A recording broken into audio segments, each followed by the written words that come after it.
Le chien devient Ziggy. Nous achetons le petit chien pour 2000 reais auprès d'un élevage dans l'état voisin du Goiás. Il y avait de l'ignorance et de la précipitation dans cet acte, comme si nous risquions de changer d'avis. Pierrot parce qu'il n'aimait pas particulièrement vivre avec un animal, et moi parce que réaliser le rêve d'un chien compliquait l'illusion d'être absolument mobile, de pouvoir faire des allers-retours entre la France et le Brésil. Le chiot est le dernier de sa portée.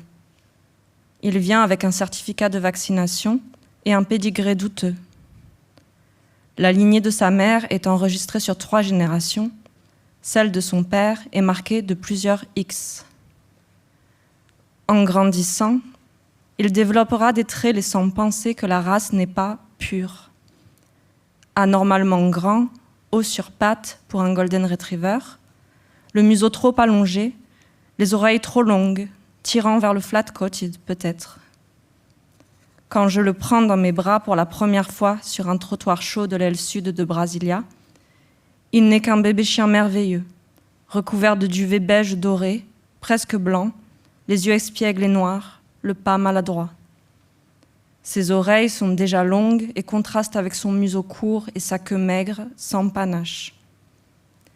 De fines moustaches transparentes sortent de ses sourcils, autour de ses babines, disproportionnées par rapport à la taille du museau.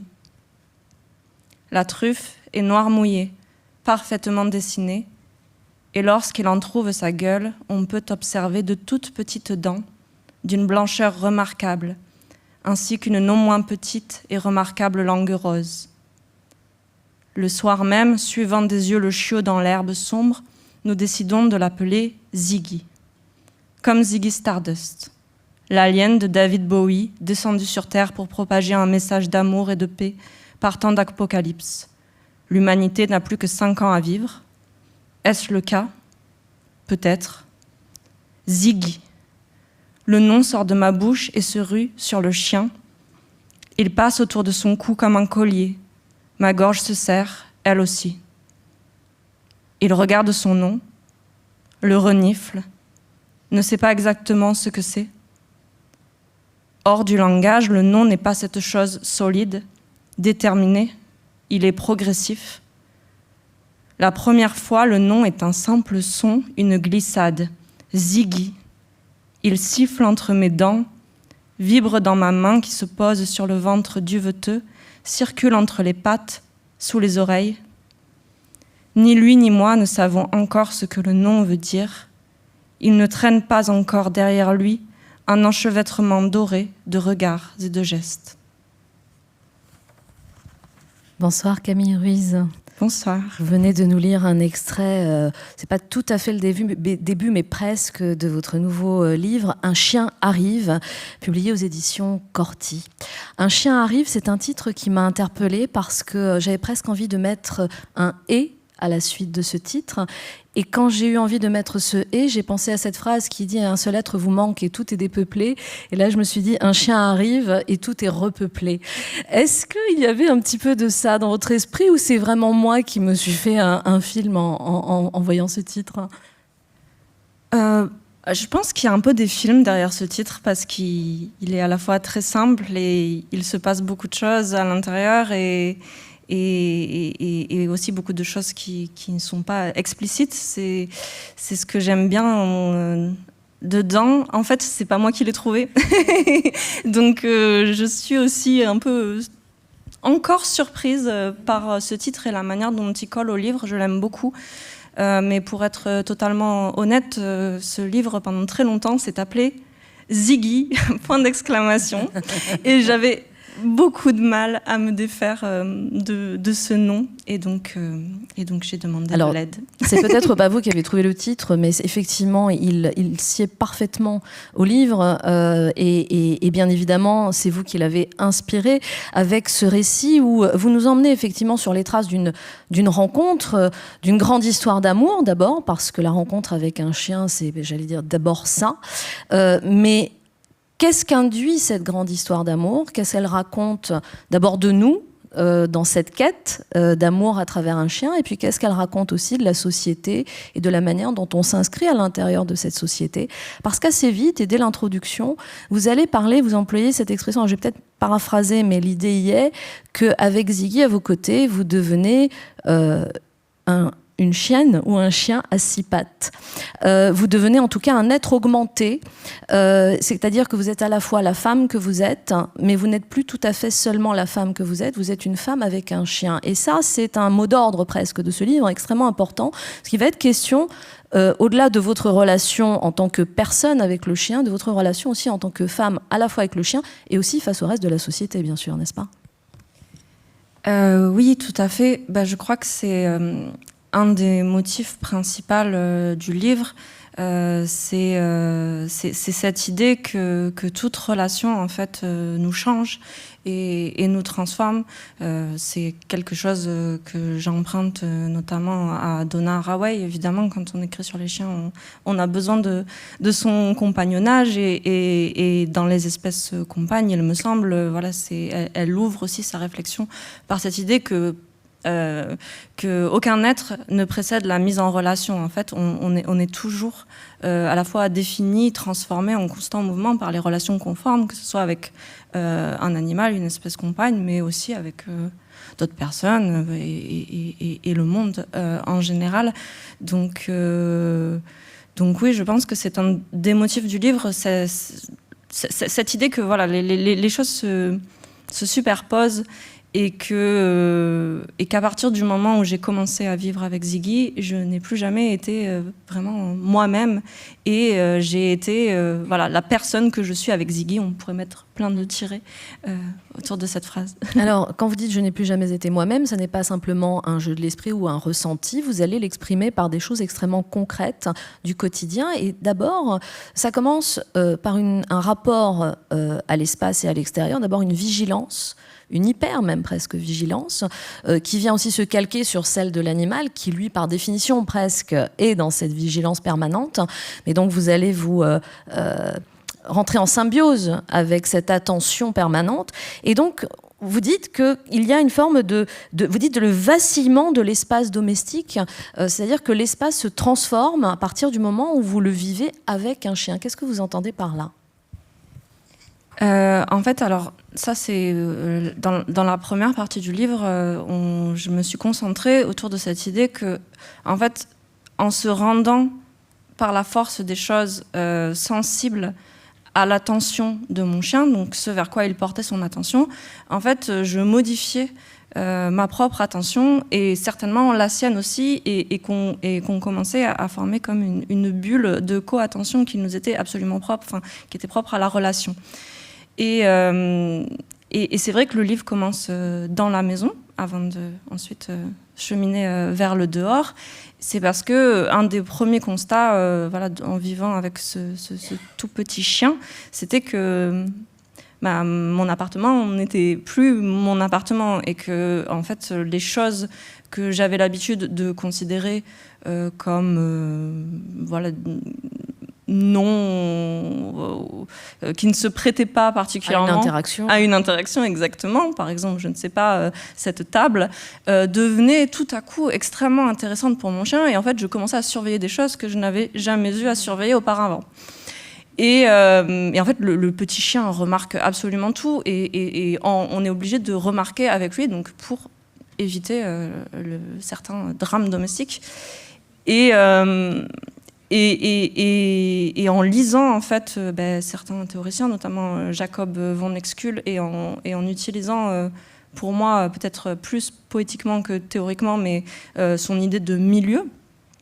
Donc en fait c'est un philosophe qui a expliqué que chaque espèce avait un milieu qui lui est très propre, et qu'en fait le milieu fonctionne comme un ensemble de signaux qu'on peut percevoir par nos sens, et donc en fait qui définit notre rapport au monde. Par exemple, nous sommes des êtres humains, dans mon milieu je vais percevoir cette table, je vais percevoir la couleur des sièges, vos visages, certaines odeurs, très peu. Si on mettait que sais-je, un canard sur cette scène, je ne connais pas du tout. Vous ne connaissez pas de canards? Je ne connais pas de canards et je ne connais pas du tout leur milieu, mais peut-être qu'ils seraient sensibles à d'autres choses que nous ne percevons pas. Et en fait, ils auraient une toute autre appréhension du réel. Cette salle serait tout à fait différente. Et en fait, pour le chien, c'est la même chose. Par exemple, le monde du chien est complètement, j'allais dire, gouverné par les odeurs et par une perception des couleurs qui est complètement différente de la nôtre, une perception des formes. Donc en fait, mon appartement, pour revenir à votre question, était à la fois mon appartement tel que je connaissais, mais l'appartement aussi tel qu'il était perçu par Ziggy. Donc, c'est-à-dire que je découvrais que, par exemple, il était extrêmement sensible au coussin du canapé qui, jusqu'ici, ne m'avait pas semblé si digne d'attention. Oui, si movible, je ne sais pas si on peut dire ça en français. Et voilà, et donc, du coup, en essayant de comprendre son milieu pour l'anticiper, j'en suis venue à avoir, il y a comme une forme de... Vous dites symbiose, moi j'étais peut-être un peu plus négative, j'aurais presque parlé de possession, ou en tout cas d'intoxication, c'est-à-dire que d'un seul coup, on a un milieu qui est censé nous être étranger, qui commence à se mélanger au nôtre, et le monde perd de sa stabilité, et on se rend compte qu'il y a au moins un deuxième monde sous le monde, et en fait peut-être... Une multitude. Une multitude, exactement. Pourquoi vous dites peut-être intoxiqué? Pourquoi? Parce que c'est le début qui est difficile, parce que moi, quand j'entends symbiose, j'ai l'impression que certes, au début, il y a un temps d'adaptation, mais qu'au bout d'un moment, justement, cette symbiose s'installe. Pour rappel, en grec, symbiose veut dire cohabiter. Donc finalement, on est dans le réel le plus absolu. C'est même pas un jeu de l'esprit quand je parle de symbiose. Oui, non, tout à fait. C'est un très beau mot. En fait, je parle d'intoxication parce que, alors, dans la préface à la dernière édition de Milieu animal, milieu humain, donc de Van Excuul, elle a été écrite par Dominique Lestel, donc, qui a beaucoup travaillé sur ces questions. Et lui, il fait cette hypothèse. En fait, Van Excuul n'a pas du tout prévu qu'on puisse avoir accès au milieu d'autres espèces. A priori, dans sa théorie, les milieux sont des bulles de savon fermées. Et en fait, dans sa très belle préface, Lestel postule que peut-être il puisse y avoir une intoxication des milieux. Voilà, rien que ce segment, moi je lis intoxication des milieux, voilà, la machine à écrire se met en place. Je ne sais pas si je m'en sers exactement de la manière dont Lestel aurait voulu s'en servir, mais là je me suis dit, c'est ce qui est en train de m'arriver. Et je pense que ça dit aussi, parce qu'il y a comme un petit vertige, en tout cas au début, de se dire, mais en fait, voilà, le monde vacille, l'espace vacille, et tout ce avec quoi on avait l'habitude d'interagir d'une manière voilà, plutôt commune, presque inconsciente, doit faire l'objet d'une relecture et d'un réajustement. Et d'une attention particulière. Exact. Alors, ça, c'est pour l'espace, on le disait, domestique, l'intérieur, et puis arrive le moment où on va partager le monde extérieur. Je propose que vous nous lisiez peut-être encore un extrait. Oui.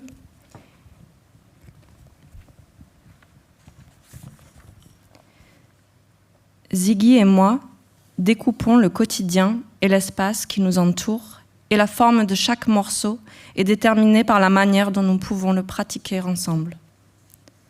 Dans notre puzzle d'espace, nous disposons à présent de plusieurs endroits, et je dois résister ici à la tentation d'en produire la liste exhaustive, de les allonger les uns à côté des autres. Le parc, les recoins cachés derrière certains bâtiments où il peut librement courir après une balle, le mato en face de notre immeuble, dans lequel il traque les odeurs d'animaux sauvages, le terrain de basket-ball, les lieux de rencontre entre chiens urbains, et mon préféré, le chemin vers le lac, la grande étendue du lac où Ziggy nage vers l'horizon, jusqu'à très loin, jusqu'à n'être qu'une petite tache sombre parmi les taches de lumière. J'ai toujours le téléphone à portée de main pour pouvoir écrire rapidement. Ma notation devient rapide, nerveuse. Elle doit permettre de tenir la laisse ou au moins un autre objet dans la main, lancer une balle, donner une friandise. Au fil des incursions dans le mato en face de notre immeuble, ce qui me paraissait auparavant une simple étendue d'herbe haute se complexifie et se particularise.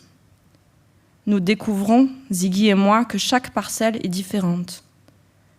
Nous examinons des arbustes, des bosquets, des fleurs, des clairières, des édifices de termites dont j'arrive à reconnaître la forme ou parfois la manière dont le chien les considère.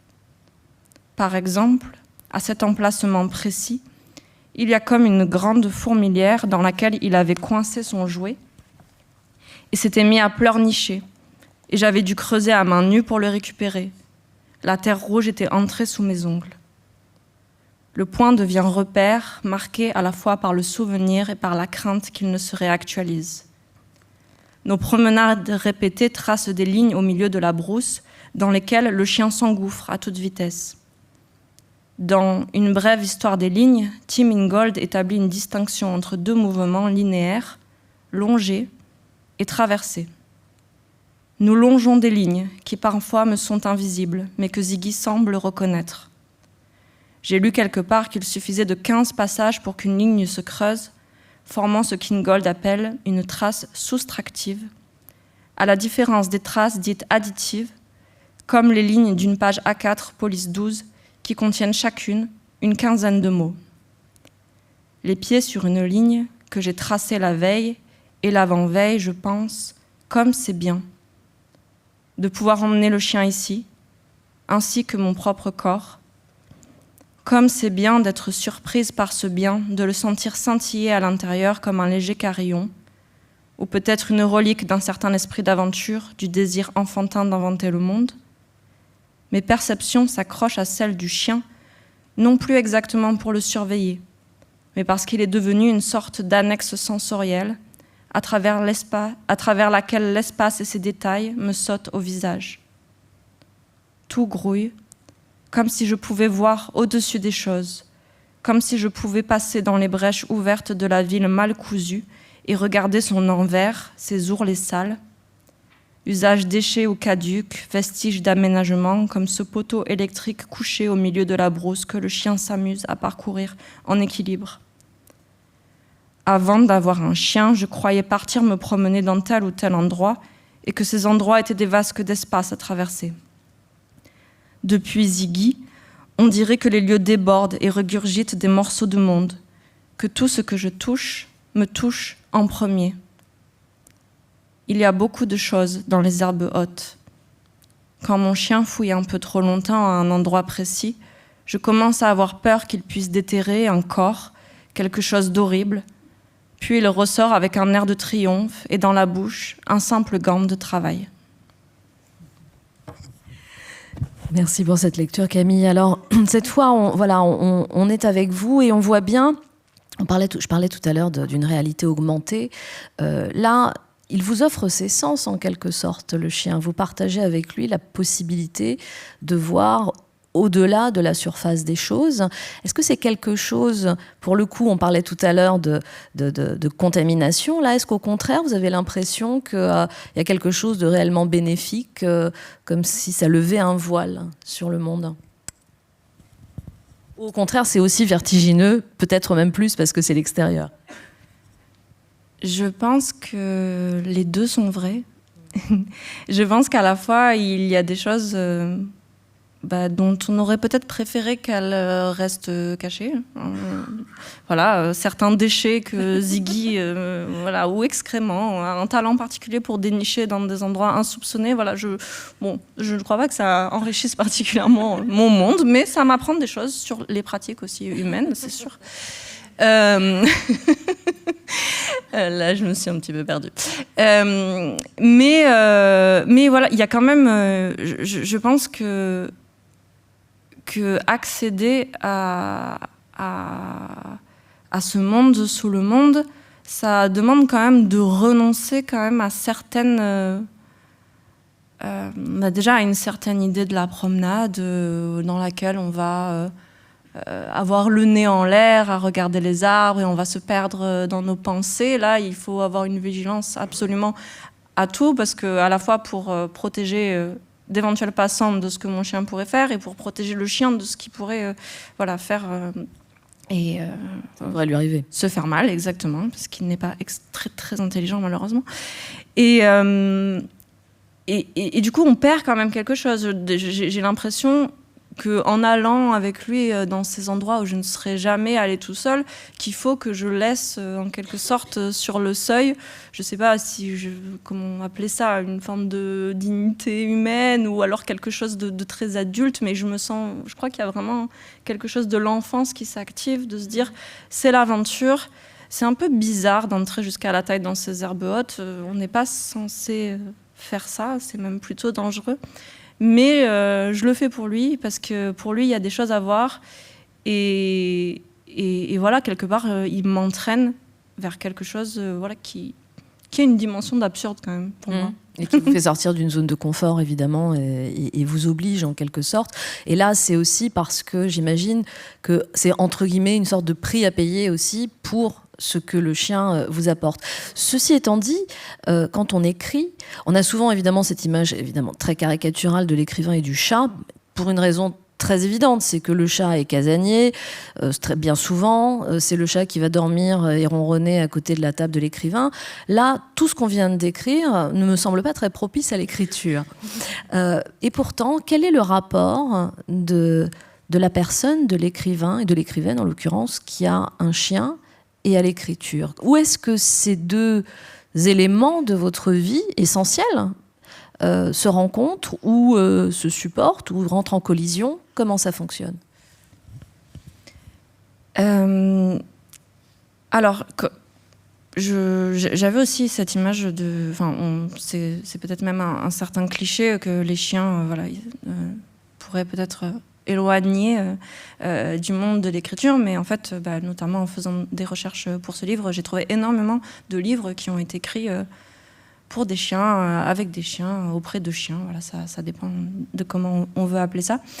Je ne sais pas si c'est spécifique aux chiens, mais je crois quand même qu'il y a un rapport voilà, assez fort avec le fait d'accepter de se rendre sensible à l'autre d'une manière peut-être radicale ou en tout cas très poussée. Et ça, il me semble que ça a une parenté quand même assez claire avec le fait d'écrire. Et puis pour moi, en tout cas, il y a un endroit où ça a un peu appuyé sur le muscle de la notation. En fait, moi, j'écris une de mes pratiques d'écriture favorite peut-être, c'est j'écris ce que j'appelle des journaux. Bon, c'est pas vraiment des journaux parce qu'il y a pas de, c'est pas quotidien, mais en tout cas j'ai une pratique d'écriture de voilà, tous les mois je recense ce qui a valu la peine d'être écrit en fait, pas forcément ce que je fais. Et du coup j'ai toujours sur mon téléphone, par la force des choses, parce qu'il faut bien tenir la laisse, mais un fichier de notes avec tout ce que je vois auquel je pense ou auquel je rêve. Et quand j'ai commencé à me promener avec Ziggy, ces notes ont connu une inflation assez phénoménale, mais parce qu'en fait, de fait, je voyais énormément de choses que je n'aurais pas dû voir. Par exemple, ce gant de travail qu'il me rapporte dans sa gueule, en fait, ça raconte... Voilà, ça veut dire que en fait, ces arbuettes, elles sont traversées par d'autres personnes, que peut-être il y a un chantier pas loin et que c'est un endroit où les personnes qui travaillent sur ce chantier se reposent. Enfin, voilà, en tout cas, chaque détail vers lequel le chien attire. Et ça nous raconte des choses qui ne sont pas uniquement des choses du monde du chien, parce qu'il n'existe pas... Enfin, moi, en tout cas, je crois fermement que les mondes se superposent et s'emboîtent. Donc, en fait, on voit que l'attention du chien à des choses qui se dérobent à notre attention nous permettent de comprendre voilà, pas uniquement des choses canines. Donc ça, pour moi, ça a été très important. Et d'ailleurs, il y a beaucoup d'extraits... ce livre a été construit à partir de fragments. Et il y a beaucoup de fragments qui sont des fragments qui, à la base, étaient des fragments de journaux, de carnets qui ont été retravaillés. Voilà. Et en fait, si j'avais pas noté sur le moment...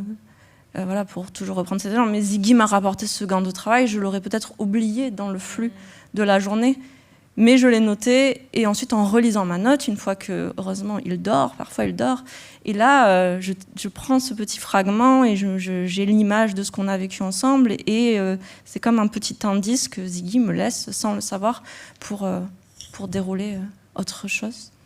Je vais remonter le fil du temps à ce point-là pour revenir à votre désir de chien et aussi peut-être à l'enfance, puisque le livre s'ouvre sur un rêve en réalité et qui montre dès le début l'importance de cette présence canine qui est là avant même d'être là, en quelque sorte. Et puis à une enfance, vous racontez comment votre maman désire un enfant mais veut un garçon, que votre papa dit mais pourquoi, on a déjà un chien, et qu'il y a déjà dans la cellule familiale cette dualité vouée manifestement à justement s'imprégner l'une l'autre au final, puisqu'on parlait tout à l'heure de la manière dont vous devenez cet être à six pattes. Et on ne peut pas s'empêcher, en vous lisant, d'y voir une relation de cause à effet. Cette obsession, puisque je veux me permettre de l'appeler comme ça, du chien et ce désir de chien, est-ce que vous avez pu l'identifier très vite? Est-ce que c'est quelque chose, c'est un désir, au-delà du désir d'animaux que peuvent avoir les petits-enfants en général? Oui, bah vous avez raison de l'appeler obsession. Je pense que c'est un livre très, très obsessionnel. Alors oui, il y a plusieurs choses. C'est vrai que dans le livre, j'ai pris le parti de mettre un certain nombre d'éléments autobiographiques pour essayer de comprendre pourquoi Ziggy est Ziggy, parce que Ziggy est Ziggy parce qu'il est lui-même et qu'il est cet énorme chien, mais aussi parce que j'ai fait Ziggy de la même manière que lui me fait tel que je suis aujourd'hui. Donc je sais que j'ai une part de responsabilité, ne serait-ce que dans ma manière de le percevoir. Donc c'est vrai que j'ai essayé de réfléchir aussi à pourquoi je suis obsédée par les chiens et pourquoi Ziggy a pris cette place, au-delà du fait qu'il soit particulièrement gros, mais même symbolique, il y a une inflation de Ziggy il est devenu extrêmement important. Et voilà, après, quand on écrit, on a tendance un peu à apprendre un peu partout ce qui nous arrange. Hein. Donc, il y a cette espèce de légende familiale qu'au moment où se posait la question d'avoir un enfant, je suis l'aînée, ma mère voulait un garçon. Elle a pleuré des mois en apprenant que j'étais une fille. Et mon père trouvait que c'était pas la peine d'avoir un enfant parce qu'ils avaient déjà un chien. Donc il y avait cette intersection très forte et qui, je pense, traverse aussi le livre de quel est finalement... Qu'est-ce que ça veut dire pour moi de vivre aujourd'hui en m'identifiant comme une femme et avec mon chien mâle et pourquoi tout ça m'est arrivé. Et je crois qu'une des choses qui est importante pour moi, c'est que, oui, il y a le chien réel, donc avec lequel on vit. Il ne faut pas l'oublier, il ne faut pas non plus trop le symboliser. Mais je pense qu'il ne faut pas non plus... Enfin, j'avais pas envie de tomber dans l'excès inverse et de dire, non, Ziggy n'est que Ziggy, il est absolument un chien qui hume, qui sent, qui gratte. Ziggy est aussi une figure symbolique très forte pour moi et j'ai essayé de comprendre vraiment où ça se jouait. Et en fait, il y a dans le chien réel énormément de chiens rêvés, donc... dans ce désir de chien qui m'accompagne depuis toute petite, dans des rêves qui sont retranscrits, dans des chiens que j'ai eu enfant, dans des peluches aussi. J'ai eu très longtemps une peluche de Golden Retriever. Pompey Dog. Pompey Dog, ouais. Voilà, vous savez tout. Ça... mais c'est un élément, on va y revenir à Pompey Dog, parce que il me semble que c'est un élément important. Je voudrais juste lire cette phrase. Au contact de Ziggy, je m'entraîne à comprendre qu'il ne suffit pas d'avoir un chien pour vivre avec un chien. Il faut aussi apprendre ce qu'est un chien, et ce chien-là en particulier, ce qu'il est lui, et ce que nous y projetons, pour savoir se répondre l'un l'autre. Ça aussi, c'est très important. Hein. Vous disiez, être avec un chien, il y a les chiens fantasmés, et puis il y a ce chien-là en particulier. On s'est fait des confidences tout à l'heure en coulisses, et on se disait, mais finalement, avoir un chien, ça veut rien dire et tout dire en même temps. C'est quel chien on a aussi qui compte. C'est un caractère, c'est une personnalité, et donc ça raconte aussi quelque chose, le chien en particulier que vous avez. Oui, tout à fait. Ça, c'est quelque chose qui vient de Derrida aussi, dans l'animal que donc je suis. Voilà, qui pointe aussi voilà, cette tendance qu'on a de parler des animaux de manière très générale, le chat entre, etc. Elle dit non, en fait, c'est ce chat-là, exactement celui-là. Et donc, voilà, c'est que je m'engouffre à la suite de ça pour essayer de dire que, effectivement, c'est pas juste un Golden Retriever, c'est pas juste mon chien, c'est Ziggy avec toute sa particularité. Alors, il y a eu, enfin là aussi, on a Donna Haraway nous l'apprend. Effectivement, il y a quel type de chien c'est. Il y a une histoire en fait. Il y a une histoire dans notre relation avec le chien. On a une relation historique qui s'est construite sur des générations et des générations avec le chien, et chaque race de chien a été sélectionnée génétiquement pour avoir développé des traits particuliers. Donc effectivement, quand on a un Golden Retriever, il va être amical et adorer se jeter dans toutes les étendues d'eau qui sont à sa portée. Et ça compte. Mais voilà, et je pense que de notre côté, il y a aussi notre histoire personnelle, et qu'en fait, toutes ces histoires se croisent, et tout ça, ça nous aide à comprendre pourquoi ce chien-là, pourquoi est-ce qu'il réagit de cette manière. Et oui, c'était important. Je pense que c'est pas un livre sur les chiens, quoi. C'est un livre sur Ziggy. Je vous posais la question de votre rapport à l'écriture en présence du chien, mais qui dit parole dit aussi silence. Je propose que vous nous lisiez encore un extrait.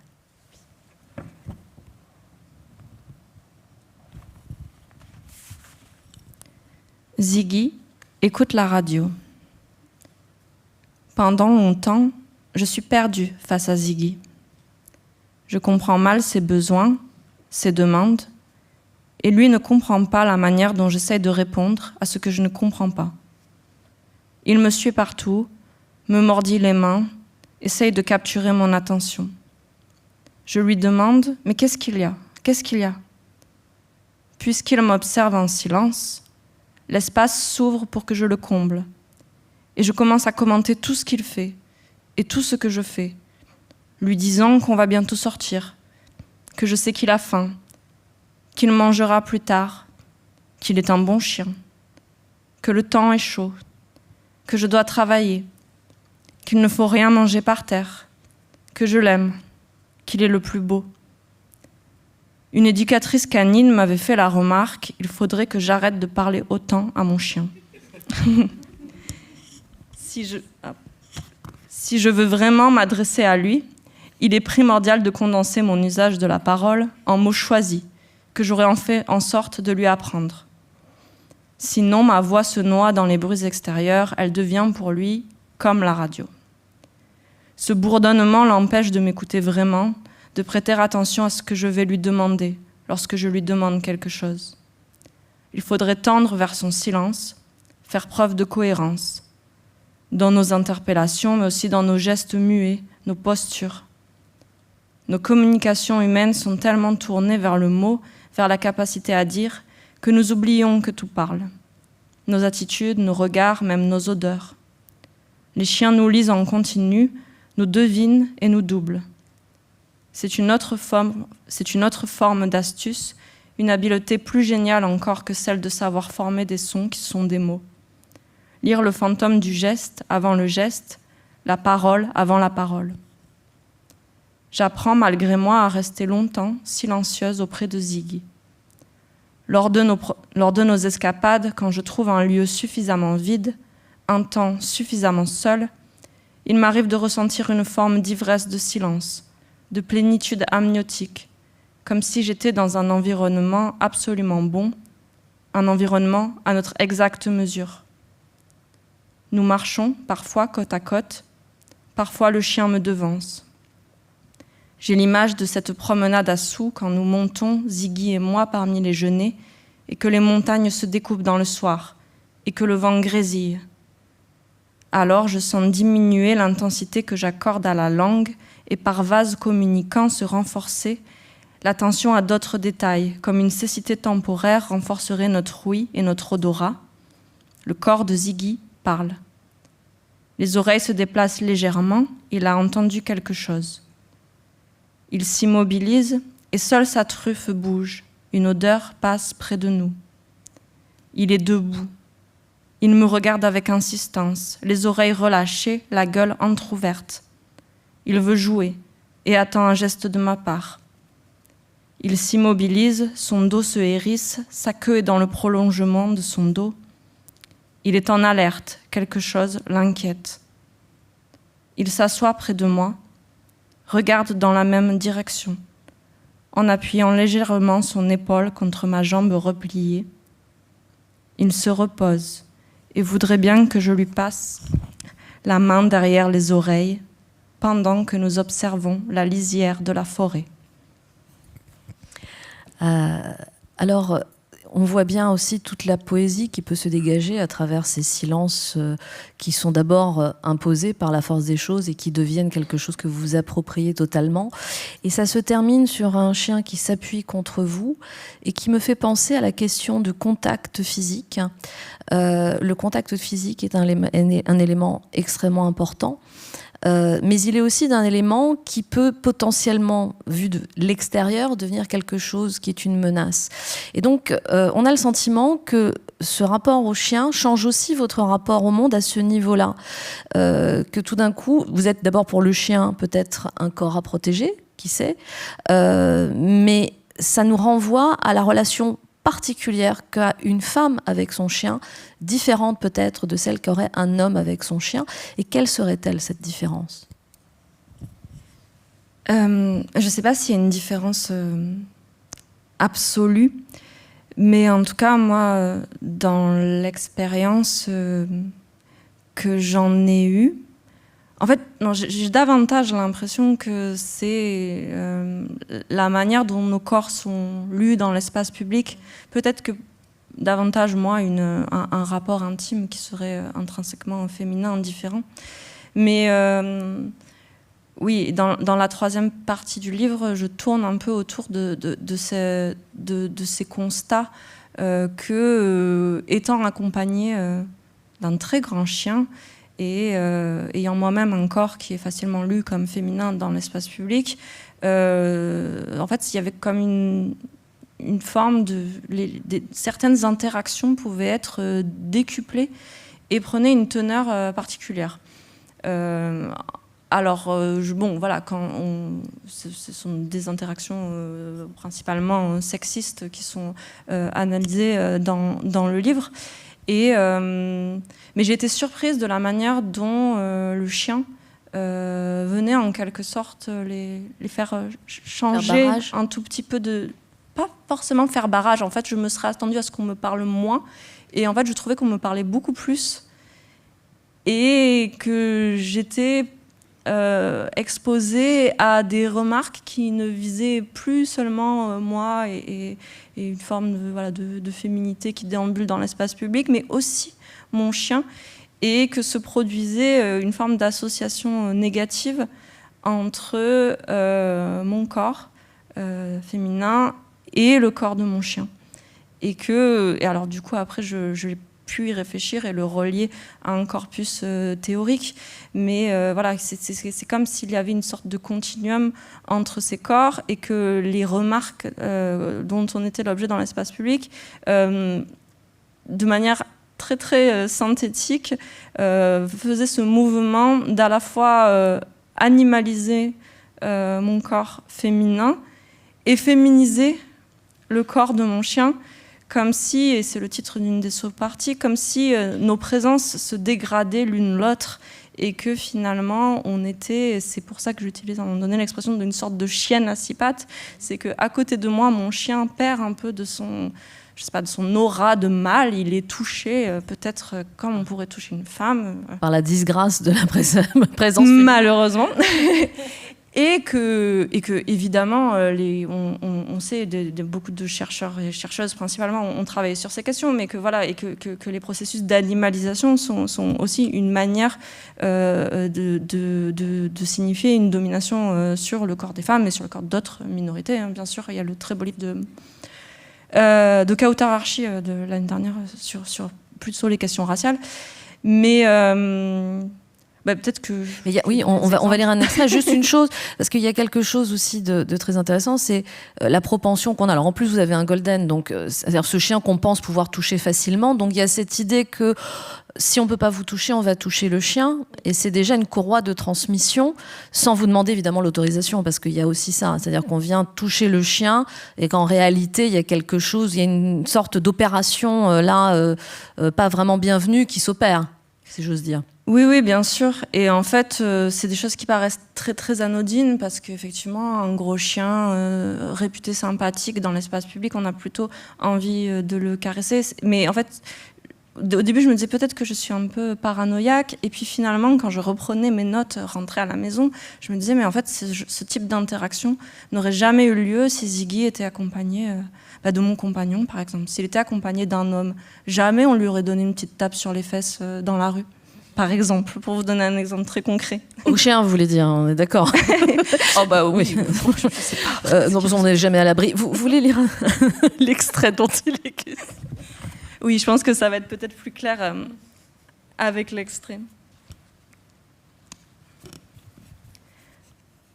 Première scène. Dans un des grands carrés d'herbe de terre rouge protégés du trafic automobile qu'offre l'aile nord de Brasilia, j'ai détaché la laisse de Ziggy pour lui lancer une balle. Un homme d'une 50aine d'années s'approche et veut jouer avec lui, commence à le toucher, à le provoquer, de plus en plus fort. Je vois l'excitation de mon chien monter. Il saute de plus en plus violemment, sort les dents, sans discernement. Alors je décide d'intervenir et de remettre la laisse. Ce geste déclenche la colère de l'homme. Il me dit: mais non, je connais les chiens, je sais ce que je fais. Je jouais avec lui en toute sécurité. Il a besoin de se défouler. Je remarque qu'il tient sa main dans son autre main, comme si mon chien l'avait légèrement mordu. Puis, c'est un mâle, il est jeune, il a besoin de ça. J'explique calmement que Ziggy a des difficultés pour contrôler son excitation, qu'il se dépense beaucoup par ailleurs, mais que je ne préfère pas qu'il joue de cette manière. Alors l'homme me toise et déclare, avec une voix de paisible colère: « Tu aurais dû prendre une femelle. » Je m'éloigne de quelques mètres. Mon chien me suit, contraint et piteux. Ou peut-être que j'invente. Peut-être que j'aurais dû prendre une chienne. Une fois Ziggy calmé, je le laisse libre à nouveau. Il y a énormément de chiens ce jour-là dans la zone de jeu, au moins une quinzaine, de tous les âges, de toutes les tailles. L'homme, qui a aussi un chien dans la mêlée, une femelle d'ailleurs, se rapproche de plus en plus de Ziggy. Il semble trouver tous les prétextes pour le toucher, le provoquer.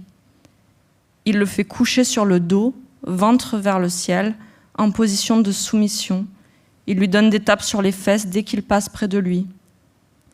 Je sais qu'il touche mon chien pour me punir, pour dire « Regarde ce que je fais avec lui si je veux ».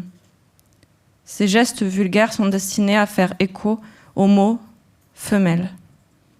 Ils disent « Tu crois pouvoir avoir un chien avec ton corps de femelle, mais regarde comme je traite le corps qui t'accompagne, le corps qui t'obéit vaguement, mais qui m'obéirait mieux. » Sur le chemin du retour, Ziggy est fatigué, j'ai peur qu'il porte ma honte. Deuxième scène. En rentrant de la promenade, nous sommes passés devant un bar où des hommes regardaient un match de foot.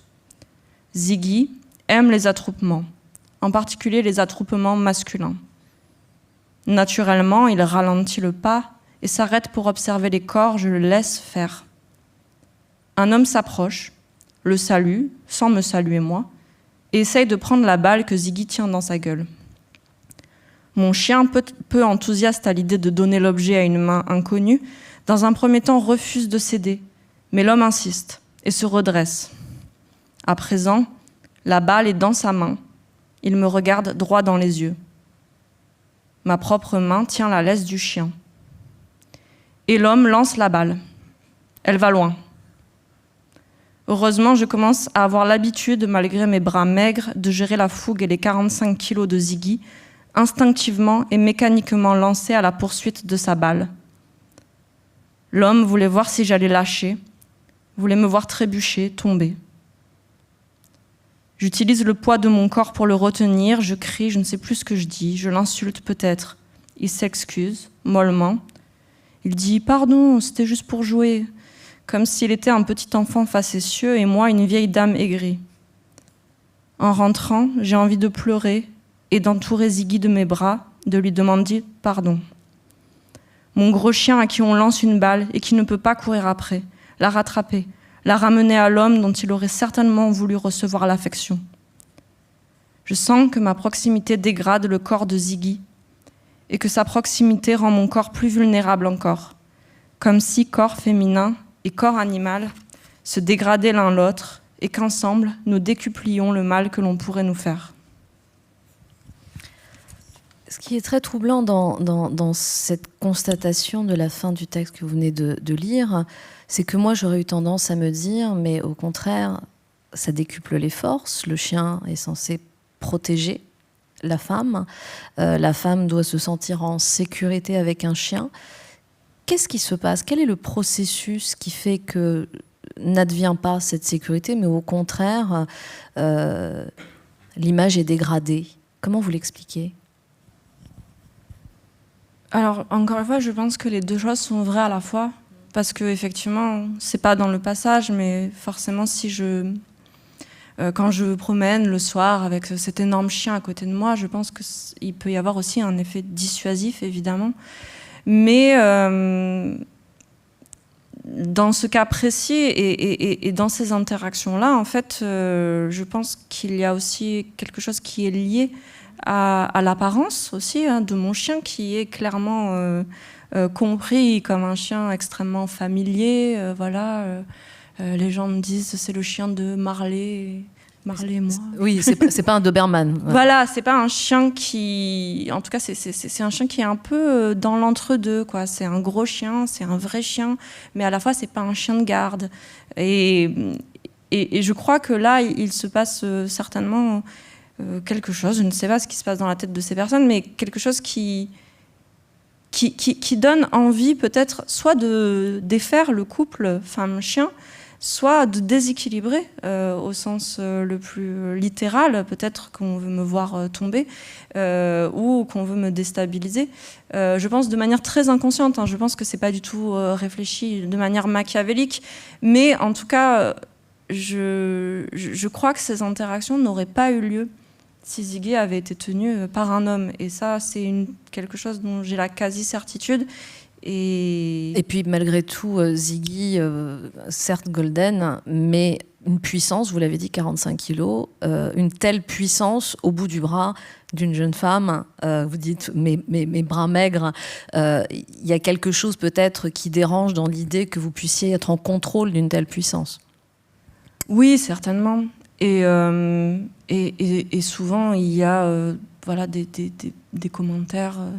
vous arrivez à le tenir, ou alors on me pose souvent la question de savoir s'il est castré, ou voilà, est-ce qu'il a déjà eu des chiots, et ça, en général c'est des hommes qui me le demandent.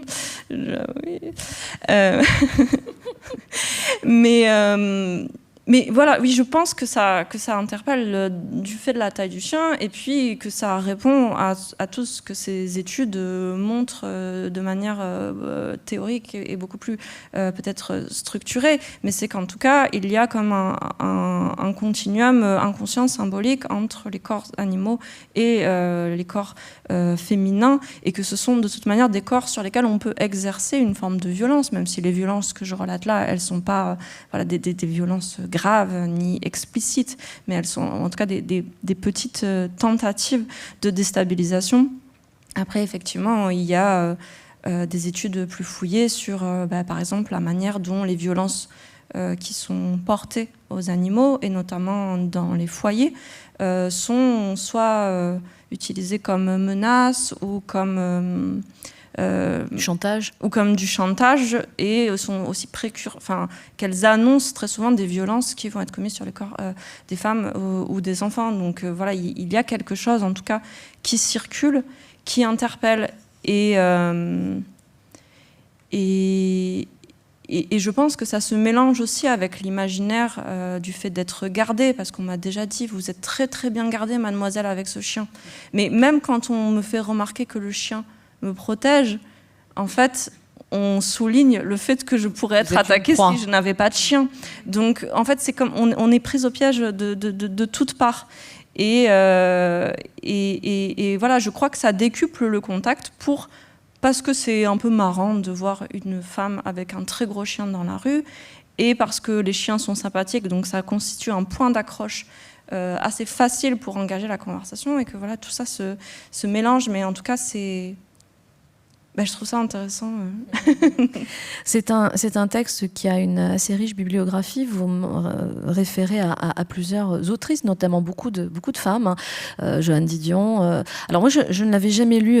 On prononce Eileen Miles, c'est bien ça? Eileen. Vous référez beaucoup à elle. Pour quelle raison cette auteure-autrice en particulier? J'aime beaucoup Eileen Miles, qui depuis quelques années est genrée, en tout cas en anglais, avec le they, donc un pronom non binaire.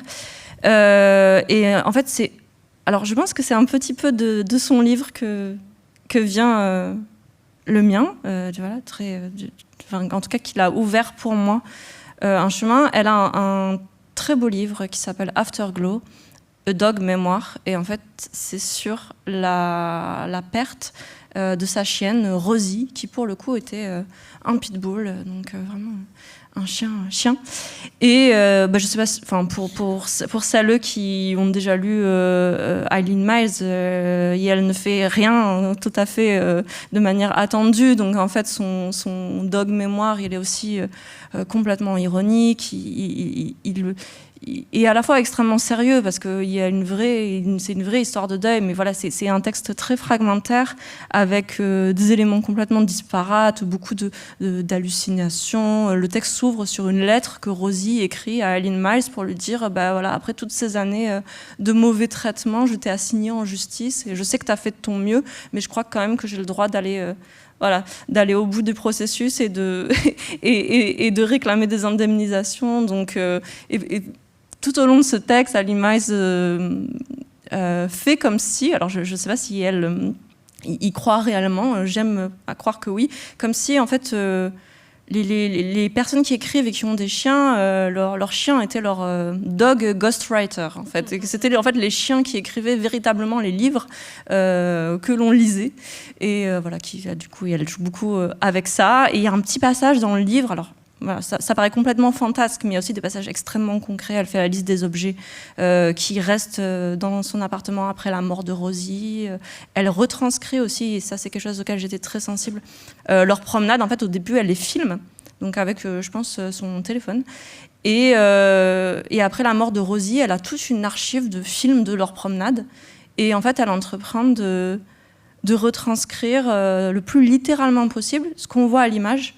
Et donc, ce faisant, en fait, elle se repromène avec sa chienne après sa mort. C'est très, très beau.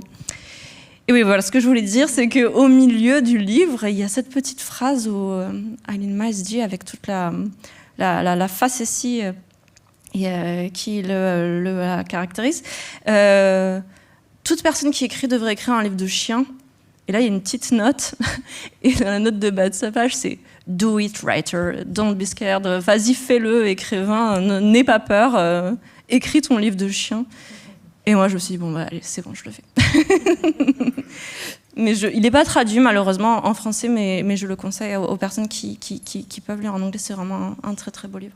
Mais justement, peut-être dans la continuité de cette injonction d'Eileen Miles, et pour clore cet échange, peut-être finir par dire, parce que je me dis que c'est la raison pour laquelle est faite cette injonction, qu'est-ce qu'un chien raconte de la personne que nous sommes?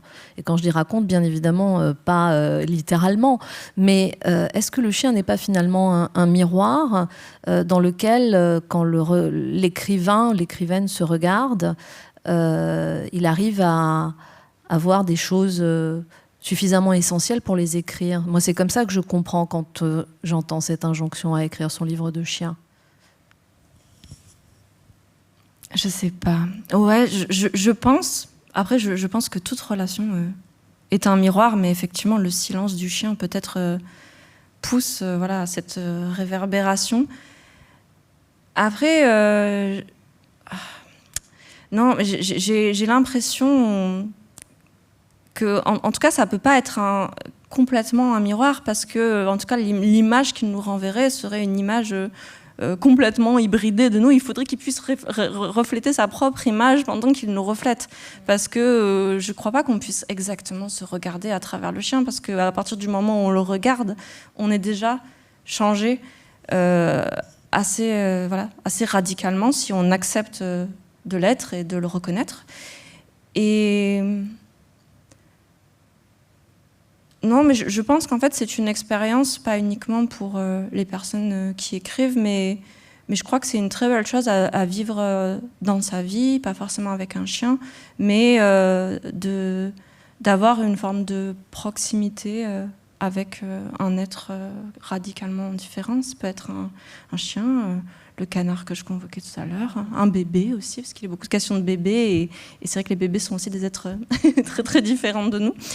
Et je crois que ça, que c'est une des plus belles expériences qu'on peut faire dans sa vie. C'est une invitation à vivre l'altérité pleinement, c'est ça? Oui. Que vous dites.